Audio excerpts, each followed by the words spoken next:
Pues continuamos.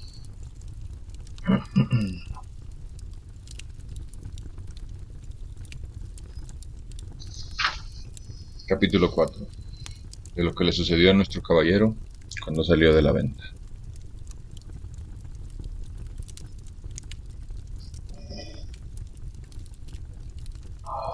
La del alba sería cuando Don Quijote salió de la venta tan contento, tan gallardo, tan alborozado por verse ya armado caballero, que el gozo le reventaba por las chinchas del caballo. Mas viniéndole a la memoria los consejos de su huésped cerca de las prevenciones tan necesarias que había de llevar consigo, especial la de los dineros y camisas, determinó volver a su casa y acomodarse del todo y de un escudero, haciendo cuenta de recibir a un labrador vecino suyo, que era pobre y con hijos, pero muy a propósito para el oficio escuderil de la caballería. Con este pensamiento, guió a Rocinante a su aldea, el cual, casi conociendo la querencia, con tanta gana comenzó camino, que parecía que no ponía los pies en el suelo. No había andado mucho cuando le pareció que su diestra mano, a la espesura de un bosque que allí estaba, salieron unas voces delicadas, como de persona que se quejaba, y apenas las hubo oído cuando dijo: Gracias doy, gracias doy,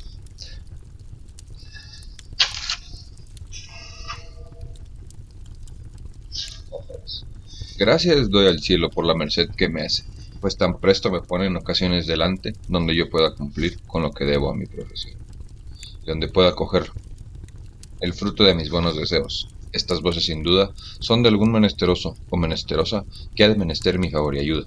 Y volviendo las riendas, encaminó a Rocinante hacia donde le pareció que las voces salían. Y a pocos pasos que entró por el bosque, vio atada una yegua a una encina, y atado en otra a un muchacho, desnudo de medio cuerpo arriba, hasta de edad de 15 años, que era el que las voces daba. Y no sin causa, porque le estaba dando con una pretina muchos azotes un labrador de buen talle, y cada azote le acompañaba con una reprensión y consejo, porque decía: la lengua queda y los ojos listos. Y el muchacho respondía: no lo haré otra vez, señor mío, por la pasión de Dios que no lo haré otra vez. Prometo tener de aquí en adelante más cuidado con el hato. Y viendo Don Quijote lo que pasaba con voz airada, dijo: descortés caballero, mal parece tomaros con quien defender no se puede. Subid sobre vuestro caballo y tomad vuestra lanza, que también tenía una lanza arrimada a la encima donde estaba arrendada la yegua, que yo os haré conocer ser de cobardes lo que estáis haciendo, que yo os haré conocer ser de cobardes lo que estáis haciendo.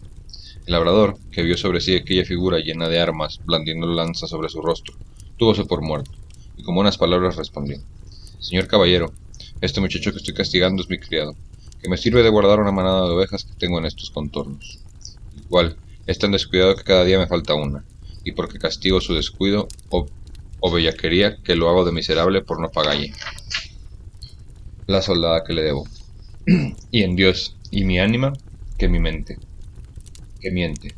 Miente delante de mí, ruin villano, dijo Don Quijote, por el sol que nos alumbra que estoy por pasaros de parte a parte con esta lanza. Pagadle luego sin más réplica, si no, por el Dios que nos rige, que os concluya y aniquile en este punto, desatadlo luego. El labrador bajó la cabeza, y sin responder palabra desató a su criado, al cual preguntó Don Quijote que cuánto le debía a su amo. Él dijo que 9 meses a 7 reales cada mes. Hizo la cuenta Don Quijote y halló que montaban 63 reales, y dijo al labrador que al momento le desembolsase si no quería morir por ello. Respondió el medroso villano que para el paso que estaba y juramento que había hecho, y aún no había jurado nada, que no eran tantos, porque se le habían de descontar y recibir en cuenta 3 pares de zapatos que le había dado, y un real de 2 sangrías que le habían hecho cuando estaba enfermo. Bien, está todo eso, dijo Don Quijote, y replicó Don Quijote, pero quédense los zapatos y las sangrías por los azotes que sin culpa le habéis dado, que si él rompió el cuero de los zapatos que vos pagastes, vos le habéis rompido el cuerpo de su cuerpo, el cuero de su cuerpo, y si le sacó el berbero sangre estando enfermo, vos en sanidad se la habéis sacado, así que por esta parte no os debe nada. El daño está, señor caballero, en que no tengo aquí dineros. Véngase Andrés conmigo a mi casa, que yo se los pagaré un real sobre otro. ¿Irme yo con él? Dijo el muchacho. ¿Más? Mal año. No, no señor, ni por pienso, porque en viéndose solo me desollará como un San Bartolomé.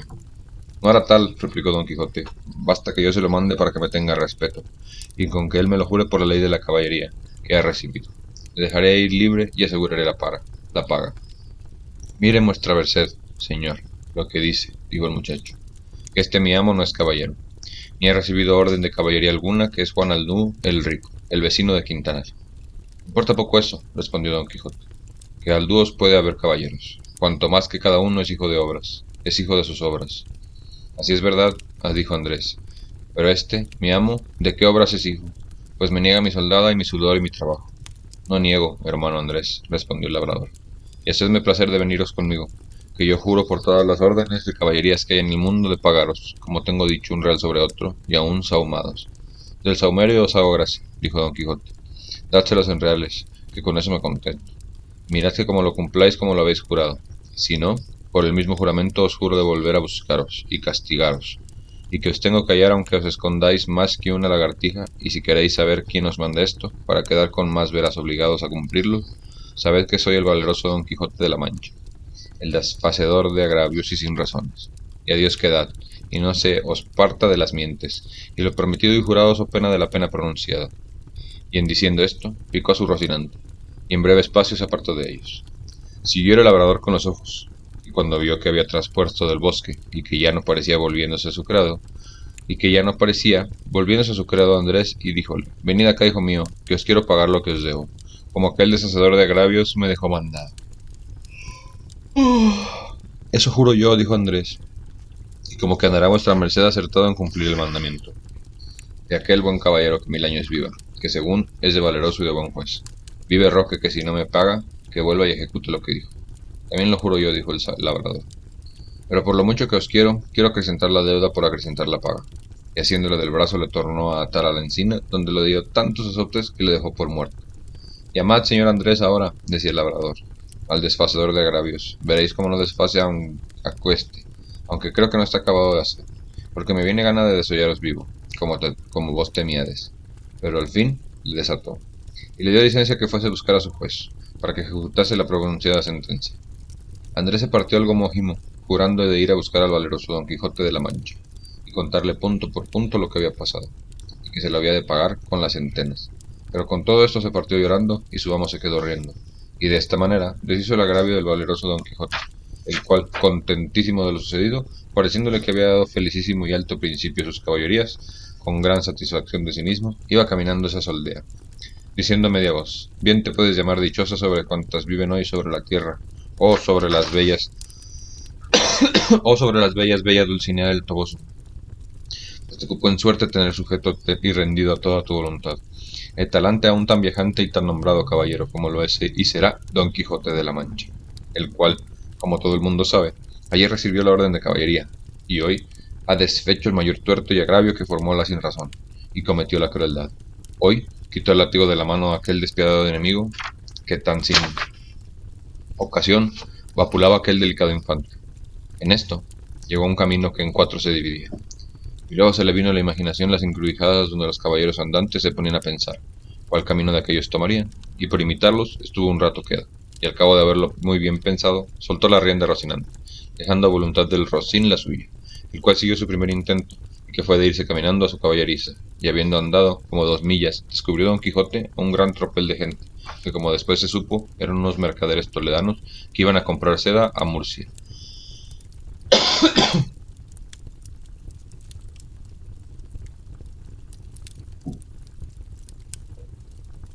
Eran 6, y venían con sus quitasoles, con otros 4 criados a caballo, y 3 mozos de mulas a pie.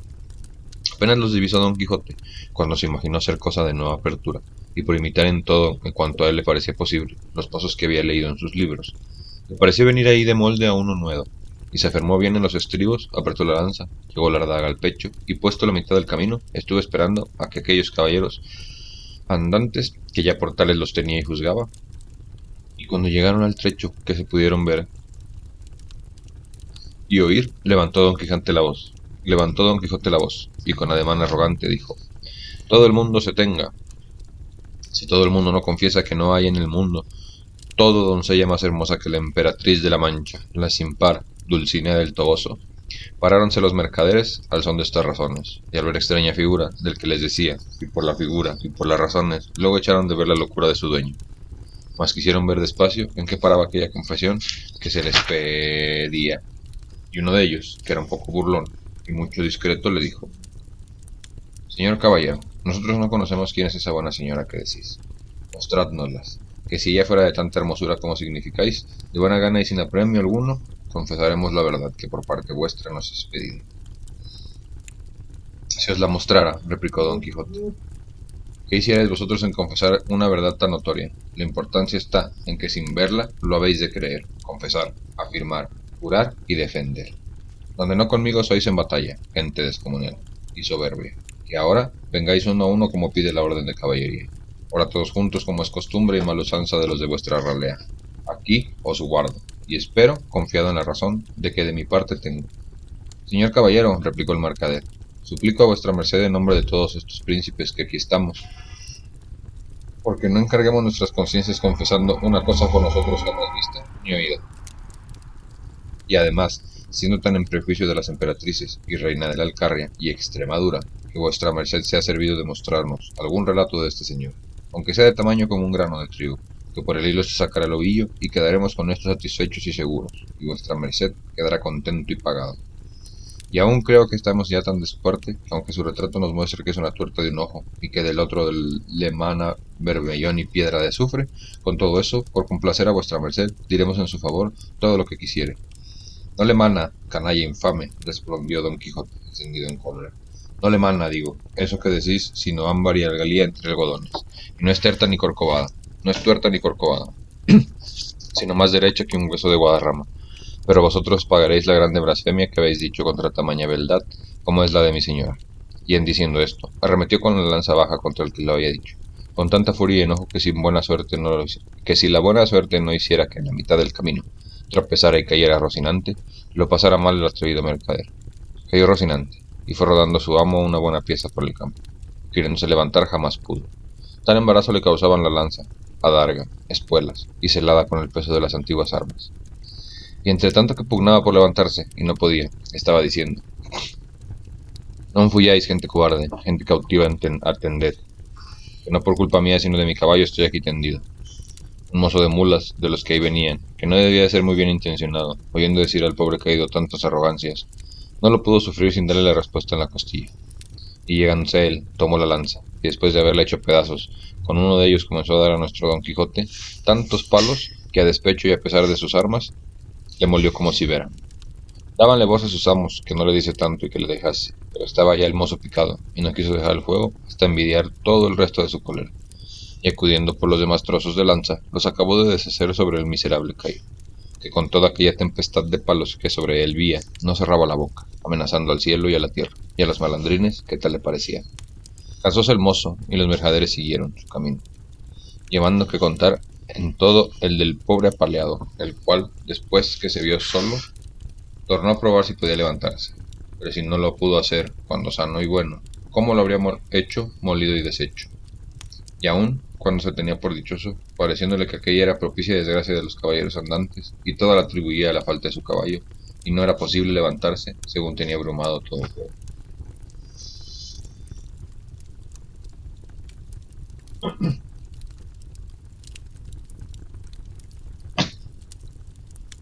Capítulo 5. Donde se prosigue la narración de la desgracia de nuestro caballero. Con un broche.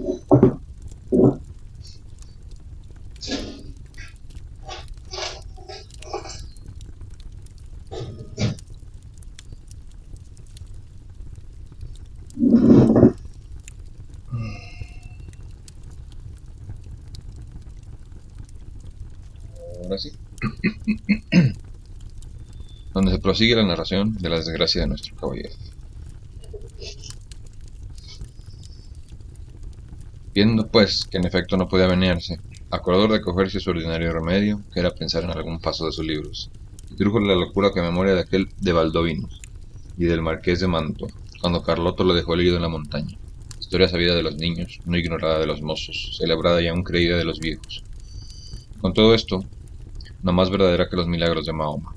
Esta, pues le pareció a él que le venía de molde para el paso en que se hallaba, y así, con muestras de grande sentimiento, se comenzó a volcar sobre la tierra y a decir con debilitado aliento lo mismo que decía el caballero del bosque. ¿Dónde estás, señora mía, que no te duele mi mal? ¿O no lo sabes, señora, o eres falsa y desleal? Y de esta manera fue prosiguiendo el romance, hasta que aquellos versos dicen: Oh noble marqués de Mantua, mi tío y señor carnal, Y quiso la suerte que, cuando llegó a este verso, acertó pasar por ahí un labrador de su mismo lugar, y vecino suyo, que venía de llevar una carga de trigo al molino, el cual, viendo aquel hombre ahí tendido, se llevó a él, le preguntó quién era, y este mal sentía que tan tristemente se quejaba. Don Quijote creyó que sin duda era aquel el marqués de Manto, su tío, y así no le respondió otra cosa, sino fue proseguir en su romance, donde le daba cuenta de su desgracia y de los amores del hijo del emperante con su esposa. Todo de la misma manera que el romance o lo canta. El labrador estaba admirado, oyendo aquellos disparates, y quitándole la visera que ya estaba hecha a pedazos de los palos, le limpió el rostro que lo tenía lleno de polvo. Y apenas le hubo limpiado cuando le conoció y le dijo, Señor Quijada, que se debía llamar cuando él tenía juicio. No había pasado de algo sosegado a caballero andante. ¿Quién ha puesto a vuestra merced a esta suerte? Pero él seguía con su romance, a cuanto le preguntaba. Viendo esto el buen hombre, lo mejor que pudo le quitó el peto, y espaldar para ver si tenía alguna herida. Pero no vio sangre ni señal alguna. Procuró levantarle del suelo, y no con poco trabajo. Le subió sobre su jumento, por parecerle caballería, más sosegada. Recogió las armas, hasta las astillas de la lanza, y las liólas sobre Rocinante, al cual tomó de la rienda y del cabestro del asno, y se encaminó hacia su pueblo bien pensativo de oír los disparates que Don Quijote decía.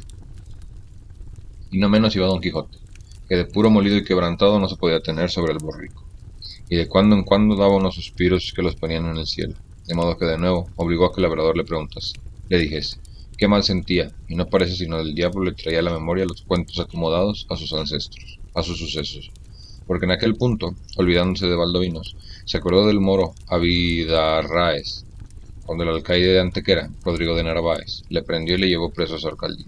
De suerte que cuando el labrador le volvió a preguntar que cómo estaba y qué sentía, y respondió las mismas palabras y razones que el cautivo a Becerraje respondía de Rodrigo de Narváez, del mismo modo que le había leído la historia en la Diana, de Jorge de Montemayor, donde se escribe, aprovechándose de ella tan de propósito. El labrador se iba dando al diablo de oír tanta máquina de necedades, por donde conoció que su vecino estaba loco, y dábale prisa a llegar al pueblo por excusar el enfado de Don Quijote le causaba con su larga arenga. Al cabo de lo cual dijo, sepa nuestra merced, señor don Rodrigo de Narváez, que esta hermosa jerifa que he dicho que ahora es la linda Dulcinea del Toboso, por quien yo he hecho, hago y haré los más famosos hechos de caballería que se han visto, vean, ni verán en el mundo.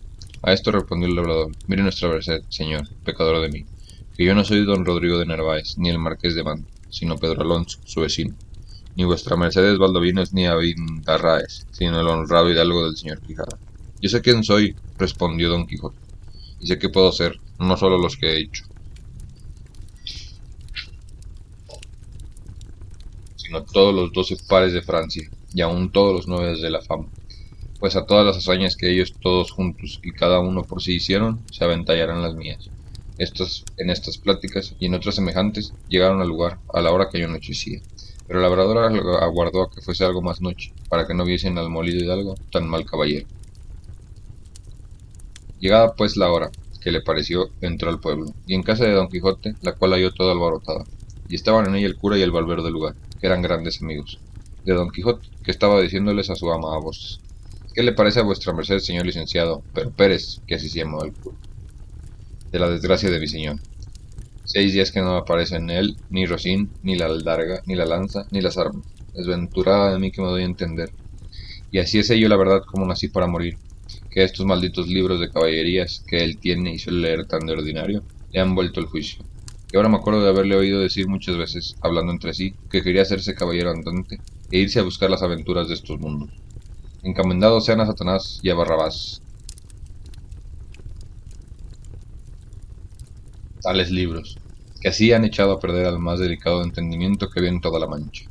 La sobrina decía lo mismo, y aún decía más. Sepa, señor maese Nicolás, que este era el nombre del barbero, que muchas veces le aconteció a mi señor tío estarse leyendo en estos desalmados libros de desaventurados 2 días con sus noches, al cabo de los cuales arrojaba el libro de las manos y ponía en mano la espada y andaba a cuchilladas con las paredes, y cuando estaba muy cansado, decía que había muerto 4 gigantes, como 4 torres, y el sudor que sudaba del cansancio decía que era sangre, de las feridas que había recibido en la batalla. Y bebíase luego un gran jarro de agua fría, quedaba sano y sosegado, diciendo que aquella agua era una preciosísima bebida que le había traído el sabio Esquife, un grande encantador y amigo suyo. Mas yo me tengo la culpa de todo, que no avisé a vuestras mercedes de los disparates de mi señor tío para que lo remediaran antes de llegar a lo que ha llegado. Y quemarán todos estos excomulgados libros, que tiene muchos, que bien merecen ser abrazados como si fuesen de herejes. Esto dijo yo también, dijo el cura, y a fe que no se pese el día de mañana, sin que de ellos no se haga acto público, y sean condenados al fuego, porque no den ocasión a quien los leyere de hacer lo que a mi buen amigo debe de haber hecho.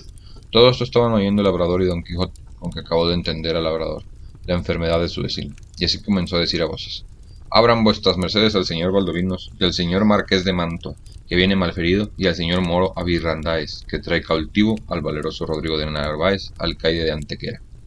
A estas voces salieron todos, y como conocieron los unos a su amigo, los otros a su amo y tío, que aún no se había apeado del juramento porque no podía, corrieron a abrazarle. Él dijo: ténganse todos que vengo malferido por la culpa de mi caballo. Llévenme a mi lecho y llámense, si fuese posible, a la sabia Uraganda, que cure y cate de mis heridas. Mira, Enhoramala, dijo en este punto el ama, si me decía a mí bien mi corazón del pie que cojeaba mi señor, suba vuestra merced en buena hora, que sin que venga esa Uganda le sabremos aquí curar. Malditos digo sean una vez, y otras ciento, y otros libros, malditos digo sean otra vez, y otras ciento estos libros de caballería que tal han hecho a vuestra merced. Lleváronle luego a la cama, y catándole las heridas, feridas, no le hallaron ninguna, y él dijo que todo era molimiento, por haber dado una gran caída con Rocinante, su caballo, combatiéndose con 10 jayanes, los más desaforados y atrevidos que se pudieran fallar en gran parte de la tierra. ¡Tatá! Dijo el cura. Habanes ahí en la danza, para mi santiguada que yo los quemé en la mañana antes de que llegue la noche.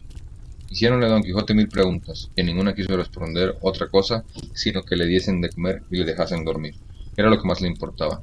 Hízose así. El cura le informó a la muy larga del labrador, del modo en el que había llegado don Quijote. Él se lo contó todo, con los disparates que al hallarle y al traerle había dicho, que fue poner más deseo en el licenciado que de hacer lo que el otro día hizo. Que fue llamar a su amigo el barbero, que fue llamar a su amigo el barbero maese Nicolás, con el cual se vino a la casa de don Quijote.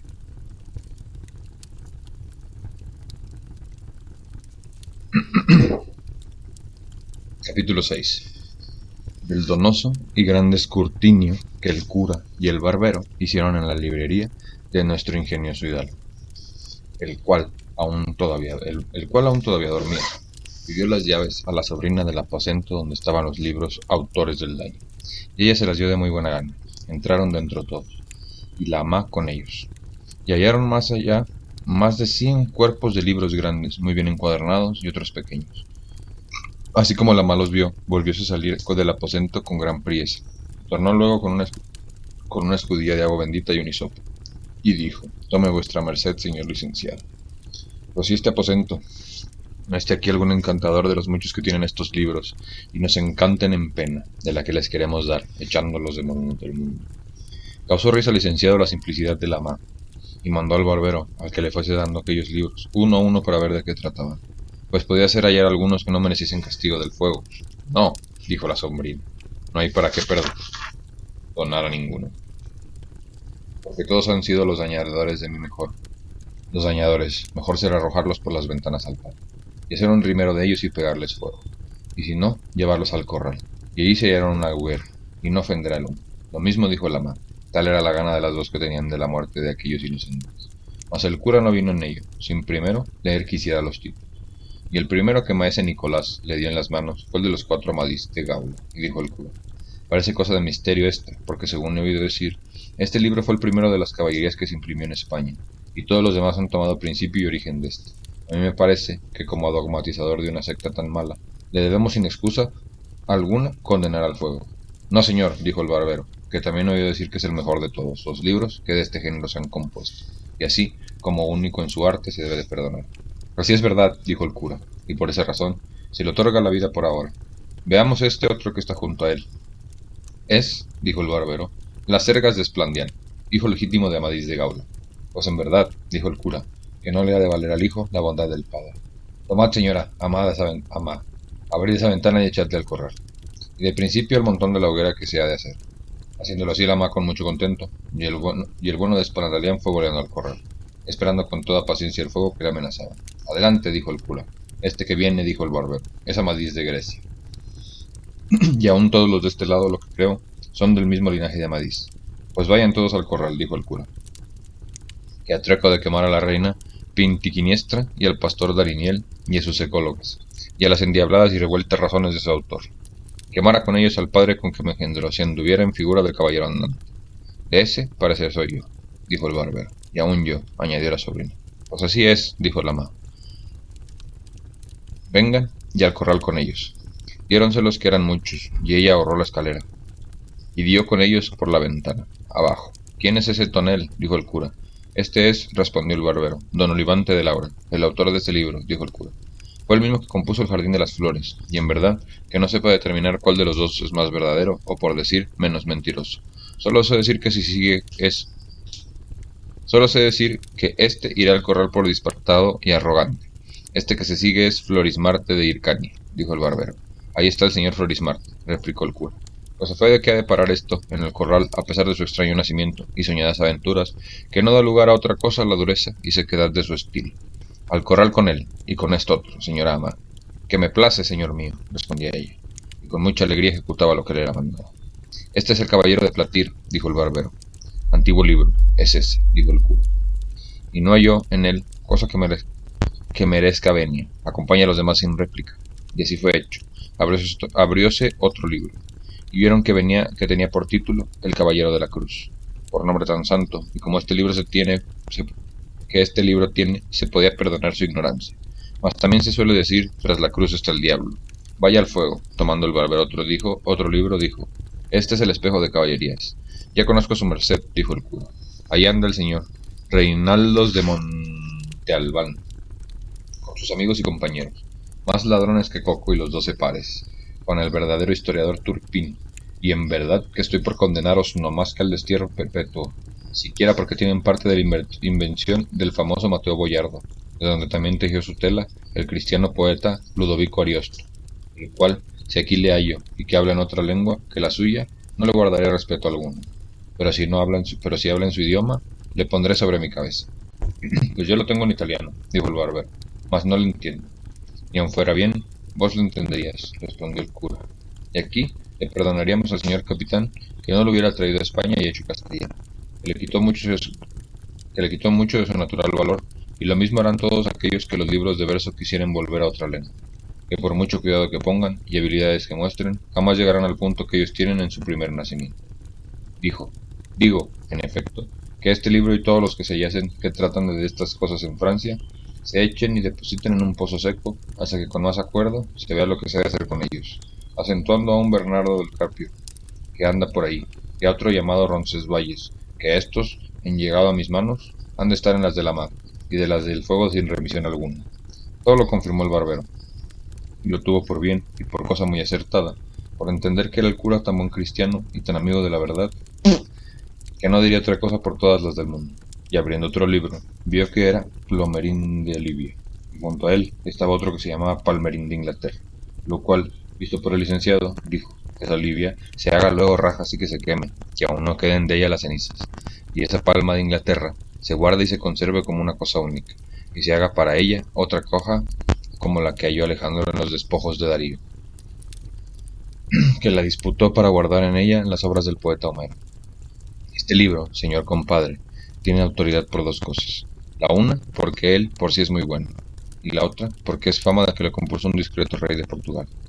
Todas las aventuras del castillo de Miraguarda son bonísimas y de grande artificio, las razones cortesanas y claras, que guardan y miran el decoro del que habla con mucha propiedad y entendimiento. Digo, pues, salvo vuestro buen parecer, señor maese Nicolás, que este y Amadís de Gaula queden libres del fuego, y todos los demás, sin hacer ramascala y cata, perezcan. No, señor padre, replicó el barbero, que este que está aquí tengo es el afamado don Belianís. Pues ese, replicó el cura, con la segunda, tercera y cuarta parte tiene necesidad de un poco de ruibarbo para purgar la demasiada cólera suya, y es menester quitarles todo aquello del castillo de la fama y otros impertinencias del más importante, para lo cual se les da término ultramarino, y como se enmendarán así, se usará con ellos la misericordia o de justicia. Y en tanto tenedlos vos, compadre, vuestra casa, mas no lo dejéis leer a ninguno. Que me place, respondió el barbero, y sin querer cansarse más en leer libros de caballerías, mandó a la ama que tomase todos los grandes y diese con ellos en el corral. No se dijo tonta ni a sorda. Si a quien tenía más gana de quemarlos se echaron a tala por grande y delgada que fuera, y haciendo casi hecho, y haciendo casi 8 de una vez, los arrojó por la ventana. Por tomar muchos juntos, se le cayó uno a los pies del barbero, que tomó la gana de ver quién era, y vio que decía: historia del famoso caballero Tirante Blanco. Válame Dios, dijo el cura, dando una gran voz, que aquí este Tirante el Blanco. Dádmele acá, compadre, que hago cuenta de que me he hallado en él un tesoro contento y una mina de pasatiempos. Aquí está don Quirecilión de Montalbán, valeroso caballero, y su hermano Tomás de Montalbán, y el caballero Fonseca, con la batalla que el valiente delirante hizo con el alano, y las agudezas de la doncella placer de mi vida, con los amores y embustes de la viuda reposada, y la señora emperatriz enamorada de Hipólito su escudero. Digo verdad, señor compadre, que por su estilo es este el mejor libro del mundo. Aquí comen los caballeros y duermen y mueren en sus camas, y hacen testamento antes de su muerte, con otras cosas que todos los demás libros de este género carecen. Con todo eso, os digo que merecía lo que compuso, pues no hizo tantas necedades de industria que le echaran a galeras por todos los días de su vida. Llevadle a casa y leedle, y veréis que es verdad cuanto de los he dicho. Así será, respondió el barbero. Pero, ¿qué haremos de estos pequeños libros que quedan? Estos, dijo el cura, no deben ser de caballería sino de poesía. Y abriendo uno, vio que era la Diana de Jorge de Montemayor, y dijo, creyendo que todos los demás eran del mismo género: estos no merecen ser quemados como los demás, porque no hacen ni harán el daño que los de las caballerías han hecho, que son libros de entretenimiento sin prejuicio de tercero. Ay, señor, dijo la sobrina, bien los puede vuestra merced mandar a quemar como a los demás, porque no sería mucho que, habiendo sanado mi señor tío de la enfermedad caballeresca, leyendo esto se le antojase de hacerse pastor y andarse por los bosques y prados cantando y tañendo, y lo que sería peor, hacerse poeta, que, según dicen, es enfermedad incurable y pegadiza. ¿Verdad? Dice esta doncella, dijo el cura, y será bien quitarle a vuestro amigo este tropiezo y ocasión delante. Y pues comencemos por la Diana de Montemayor. Soy de parecer que no se queme, sino que se le quite todo aquello que se trata de la sabia Felicia, y del agua encantada, y casi todos los versos mayores, y quédese enhorabuena la prosa y la honra de ser primero en semejantes libros. Este, que sigue, dijo el barbero, es la Diana, llamada segunda, el Salmantino, y este otro que tiene el mismo nombre, cuyo autor es Gil Polo. Pues la de Salmantino, respondió el cura, acompaña y acreciente el número de los condenados al corral, y la de Gil Polo se guarde como si fuera del mismo Apolo. Y pase adelante, señor compadre, y démonos prisa, que se va haciendo tarde. Este libro, dijo el barbero, abriendo otro, los 10 libros de fortuna de amor, compuesto por Antonio de Lofraso, poeta sardo. Por las órdenes que recibí, dijo el cura, que desde que Apolo fue Apolo, y las musas, y los poetas, tan gracioso ni tan disparatado libro como ese no se ha compuesto, que por su camino es el mejor, y el más único de cuantos de este género han salido a la luz del mundo. Y el que no le ha leído, puede hacer cuenta que no ha leído jamás cosa de gusto. Dádmela acá, compadre, que precio más haberle hallado que si me dieran una sotana en la raja de Florencia. Púsole aparte con un grandísimo gusto. El barbero prosiguió, diciendo: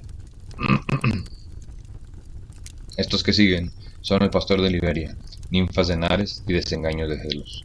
Pues no hay más que hacer, dijo él, sino entregarlos el brazo, seglar el arma, y no se me pregunta el porqué, que sería nunca acabar. Este que viene es el pastor de Filidia. No, no ese pastor, dijo el cura, si no es muy discreto y cortesano. Guárdese como joya preciosa. Este grande que aquí viene se intitula, dijo el barbero, tesoro de varias poesías. Como ellas no fueran tantas, dijo el cura, fueran más estimadas. Menester es que este libro se escarde y limpie algunas bajezas que entre sus grandezas tiene. Guárdese porque su autor es amigo mío, y por respeto de otras más heroicas y levantadas obras que he escrito, este es, siguió el barbero, el cancionero de López Maldonado. También el autor de ese libro, replicó el cura, es grande amigo mío, y sus versos, en su boca, admiran a quien los oye. Y tal es la suavidad de la voz con la que los canta, que encanta, a lo largo en las largas. Pero nunca lo bueno fue mucho. Guárdese con los escogidos. Pero, ¿qué libro es ese que está junto a él? La Galatea de Miguel de Cervantes, dijo el barbero. Muchos años saca ese grande amigo mío ese Cervantes, y sé que es más versado en sus dichas que en versos. Su libro tiene algo de buena invención, propone algo y no concluye nada. Es menester esperar la segunda parte que promete. Quizá con la enmienda alcanzará del todo la misericordia que ahora se le niega, y entre tanto que esto se ve, tenedle recluso en vuestra posada, señor compadre. Que me place, respondió el barbero. Y aquí vienen tres, todos juntos, la Aranjuana de don Alonso de Encilla, la Austrea de Juan Rulfo, Jurado de Córdoba y el Monserrate de Cristóbal, de Virués, poeta valenciano. Todos estos 3 libros, dijo el cura, son los mejores que en verso heroico en lengua castellana están escritos, y pueden competir con los más famosos de Italia. Guárdense como las más ricas prendas de poesía que tiene España. Cansóse el cura de ver más libros, y hacía carga cerrada, quiso que todos los demás se quemasen. Pero ya tenía abierto uno el barbero, que se llamaba Las lágrimas de Angélica. Llóralas yo, dijo el cura. Están oyendo el nombre, si tal libro hubiera mandado a tomar, porque su autor fue uno de los más famosos poetas del mundo, no solo de España, y fue felicísimo en la traducción de algunas fábulas de Ovidio. Capítulo 7. Yo creo que aquí nos vamos a quedar.